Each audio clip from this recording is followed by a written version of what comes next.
Baik, Assalamualaikum warahmatullahi wabarakatuh. Selamat sore. Waalaikumsalam warahmatullahi wabarakatuh. Yang saya hormati Bapak Ibu sekalian, perkenankan saya Wahyu Abdillah dari Unit Kerja Pusat Database untuk memaparkan terkait jurnal dengan judul A New Visiometer System via Automatic Observation. Adapun yang akan saya bahas dalam presentasi kali ini meliputi metadata jurnal, kemudian pendahuluan, dilanjutkan dengan metode, hasil dan pembahasan, dan yang terakhir ada kesimpulan. Untuk metadata jurnal yang akan saya sampaikan, jurnal ini termasuk dalam International Geoscience and Remote Sensing Symposium yang ditulis oleh Jingli Wang dan Sulin Liu pada tahun terbitnya itu tahun 2017 dan diterbitkan oleh Institute of Electrical and Electronics Engineers.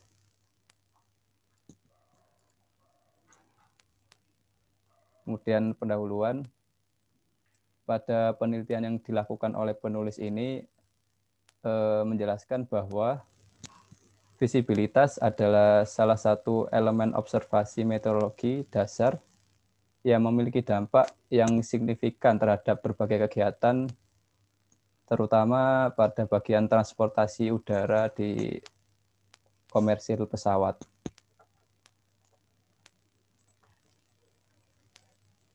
Menurut si Sinseng dan kawan-kawan pada tahun 1997 menyatakan bahwa pengamatan manual itu masih menjadi cara utama untuk observasi visibilitas baik di dalam maupun di luar negeri.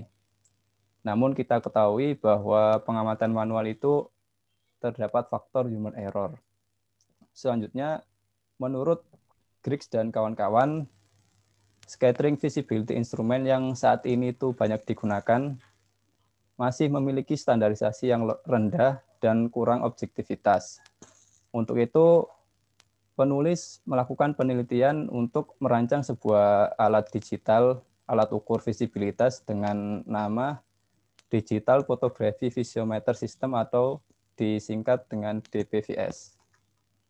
Adapun metode yang digunakan penulis untuk merancang sistem ini, yang pertama mengadopsi teknologi fotografi digital canggih dan menyerupai prinsip pengamatan manual. Yang kedua, melakukan uji coba sistem menggunakan metode komparasi antara alat yang dirancang dengan alat digital scattering dan manual pengamatan. Berikut merupakan diagram sistem dari alat yang dirancang, yang terdiri dari komponen indoor dan juga outdoor, di mana komponen outdoor-nya itu terdiri dari bagian objek dan juga bagian CCD kamera ini. Nah, untuk bagian indoor-nya sendiri terdiri dari komputer dan juga software. Nah, untuk melakukan analisa dan perhitungan terhadap nilai visibilitas. Nah, untuk menghubungkan antara bagian outdoor dan juga bagian indoor, itu menggunakan media komunikasi serial dengan port yang digunakan di CCD kamera ini adalah RS485, dihubungkan dengan konverter untuk port RS232 di komputer visibility software system ini.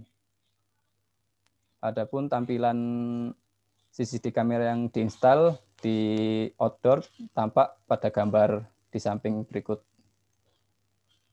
Nah, untuk objeknya sendiri ini ada terbagi menjadi dua, yaitu objek natural dan juga objek buatan. Di mana objek natural ini berupa bangunan dan juga gunung-gunung di tempat uji coba. Kemudian penulis melakukan eksperimen komparatif di lokasinya di Stasiun Meteorologi Miyun, terletak di timur laut Beijing dan dilakukan pada tanggal 30 Juni sampai dengan tanggal 30 Agustus tahun 2009. Nah, melakukan eksperimen komparatif terhadap alat yang dirancang DPVS, kemudian terhadap Forward Scattering Visibility Instrument, alatnya FD12, dan juga yang ketiga pengamatan manual. Terlihat pada diagram observasi berikut, yang paling depan ini merupakan DPVS-nya, CCD kamera yang bagian outdoor tadi, itu dipasang menghadap ke arah objek-objek yang akan diukur. Nah, ini objek yang buatan itu ada dua, 1, 2, dan juga objek naturalnya tadi berupa bangunan dan juga gunung yang ada di belakang. Adapun alat FD12-nya ini ada di dalam taman alat di stasiun meteorologi Miyun ini.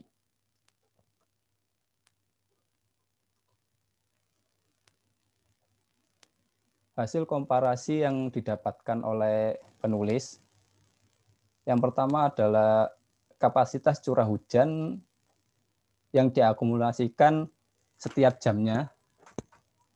Nah, ini pada tanggal 5 Juli tahun 2019 sore hari waktu setempat jam 4 ya sampai dengan jam 8 malam itu terjadi sebanyak 2 kali hujan yang lebat.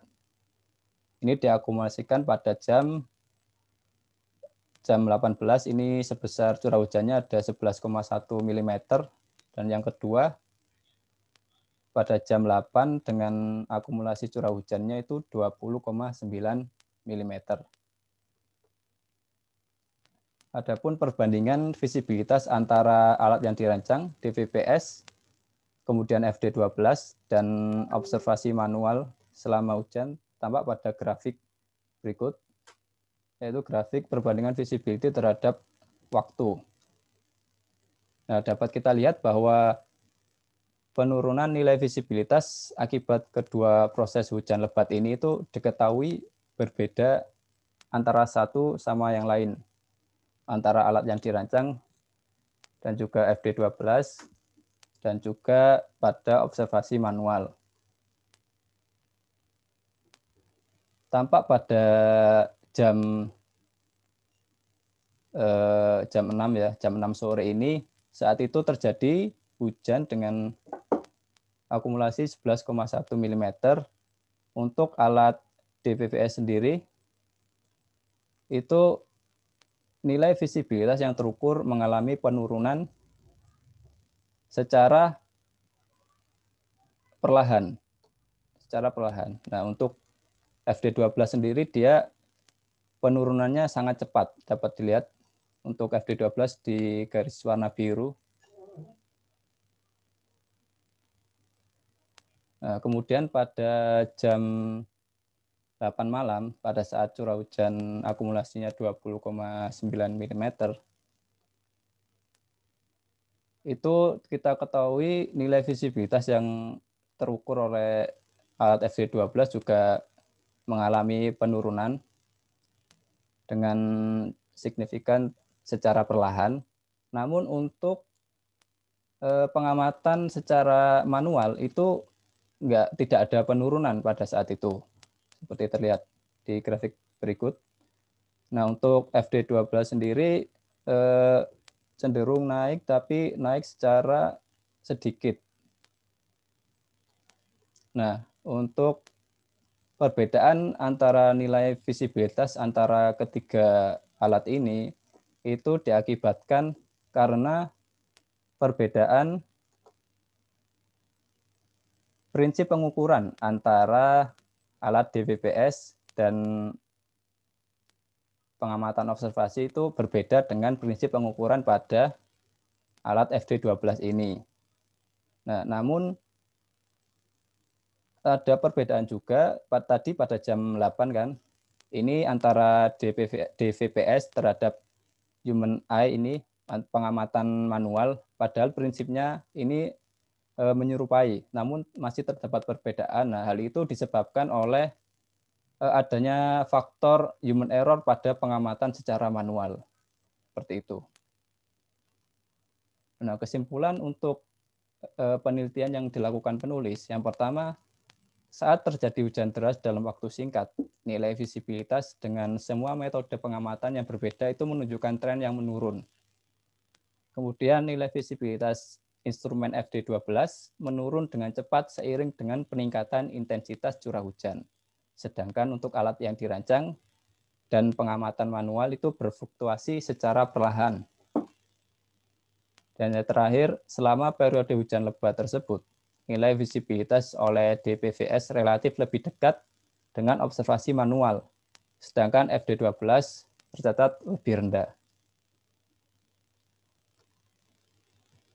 Baik, terima kasih. Sekian presentasi yang saya paparkan. Bila ada pertanyaan, dipersilakan.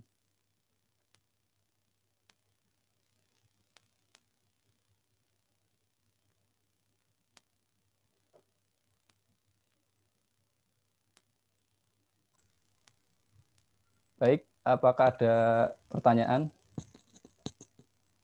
Izin Pak, izin bertanya. Ya, baik, silakan Pak Koeri.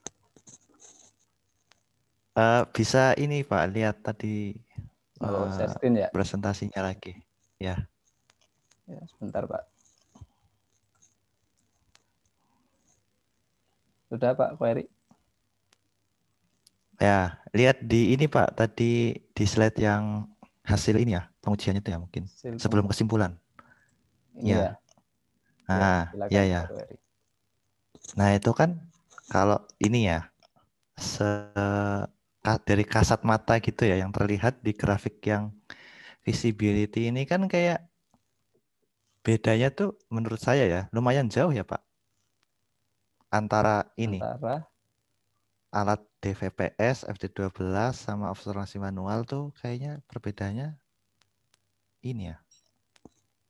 Nah, terus yang saya mau tanyakan tuh, jadi di penelitian ini tuh ada kesimpulan, maksudnya disimpulkan bahwa alat ini tuh bisa digunakan atau enggak gitu Pak? Ada kesimpulan seperti yang menyatakan seperti itu enggak? untuk jurnal yang saya presentasikan pada sore hari ini itu belum menyatakan bahwa alat ini tuh dapat menggantikan pengamatan manual dengan pengamatan digital dengan metode visual. Namun setelah saya pelajari, ternyata di tahun berikutnya pada tahun 2018 itu dilakukan analisis yang lebih mendalam terhadap hasil komparasi yang didapatkan dari ketiga alat ini. Nah, itu dilakukan analisis terhadap perbandingan visibilitas ini itu dengan akumulasi curah hujan yang tidak per jam lagi. Jadi untuk alat DPVS dan juga FD12 ini diambil hasil ukurnya visibilitas itu setiap 5 menit. Nah, jadi untuk perbedaan nilai visibilitasnya itu semakin terlihat gitu, Mas. Nah, dari yang saya baca dari jurnal tersebut, itu sudah menyatakan bahwa alat DVPS ini bisa digunakan sebagai instrumen digital untuk mengukur visibilitas yang dapat menggantikan pengamatan secara manual. Begitu, Mas Koeri. Baik. Oh ya, boleh nanya lagi Pak? Ya, silakan. Ya, ini saya tadi maaf mungkin kurang mengikuti ya. Jadi saya mau bertanya, ini DVPS sama FD12 itu instrumen atau sensor ya Pak? DVPS ini instrumen, dua-duanya instrumen. Untuk Sensornya pakai, kalau DVPS ini dia visual, jadi dia pakai kamera, Mas Koeri. oh pakai kamera. Ya, pakai kamera ini, Ya. CCD kamera ini kamera yang Oh ya dikembangkan berarti oleh iya ya ya. yang canggih gitu. Kalau yang FD12, FD12 ini yang pakai optik dia ngukur scattering visibility-nya. Jadi dari optik itu kan dia mengukur ada partikel di udara itu kan, terus setelah itu kan dipantulkan kembali dan dilakukan pengukuran visibility-nya kan, seperti itu. oh ya ya ya. Baik, terima kasih Pak. Cukup mungkin. Ya, siap. Terima kasih atas pertanyaannya Mas Koeri. Ya, sama-sama Pak. Ya, apakah ada pertanyaan lain dari Bapak Ibu?